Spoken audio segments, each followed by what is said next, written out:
Hinilawod. Ang Hinilawod ay isa sa pinakamatanda at pinakamahabang epiko ng kanlurang Bisaya. Ito ay nagsasaad ng kaunlaran at kultura ng Panay noong unang panahon. Ito raw ay inaawit ng mga 3 linggo, 1 o 2 oras gabi-gabi. Panahon noon ng mga dato galing Borneo ay dumaong sa Panay. 18 kwento ang napapaloob sa Hinilawod at ang bawat kwento ay sumasaklaw sa 3 henerasyon. Nagsimula ang kwento noong panahon ng mga diyosa ay nakikipamuhay pa sa mga tao at nagtatapos naman sa panahon ng buod ng Hinilawod. Si Kaptan ay bathala ng kalangitan at si Magwayen ay bathala naman ng karagatan. May anak na lalaki si Kaptan na ang napangasawa ay anak ni Magwayen.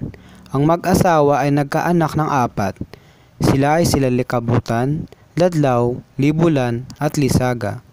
Sinulsulan nila Kalibutan sina Ladlaw at Labulan na magkaisa sa kanya na lusubin ang kalangitan upang siya ang maghari sa sanlibutan.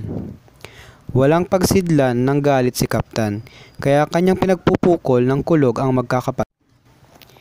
Elemento ng kwento. Lugar at rehiyon. Ang kwento ay naguugat sa bayan ng Panay.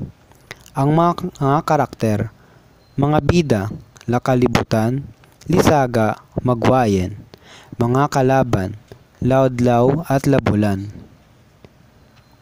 Ang pag-aaway, sinulsulan ni Lakalibutan sina Ladlaw at Labulan na magkaisa sa kanya na lusubin ang kalangitan upang siya ang maging hari ng sanlibutan.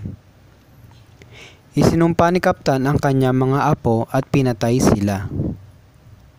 Si Kaptan ay nangulila at nalungkot sa pagkamatay ng kanyang mga apo at dahil doon, binuhay niya ulit sila ngunit sa anyo ng langit, lupa at araw.